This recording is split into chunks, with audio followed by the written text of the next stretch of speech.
হ্যাঁ গো, এবার পূজা বাড়ি যাইবে না? হ্যাঁ জামু।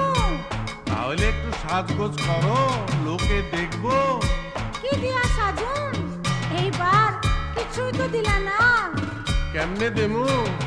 এবার পূজা বোনাসও পাইলাম না, তোমারেও কিছু দিতে পারলাম না। চাই না আমার রেশমি চুড়ি, চাই